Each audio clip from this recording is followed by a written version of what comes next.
சிட்டுக்குருவி எங்கள் வீட்டு மோட்டார் வண்டியின் காது வடிவ பக்க கண்ணாடியின் விளிம்பில் தினமும் வந்தமர்கிறது.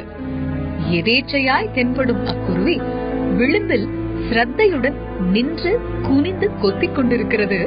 ஆடியில் தெரியும் அதன் பிம்பம் பார்த்து. அரிதாகிவிட்ட அப்பட்சியை நீங்களும் பார்த்திருக்கலாம்.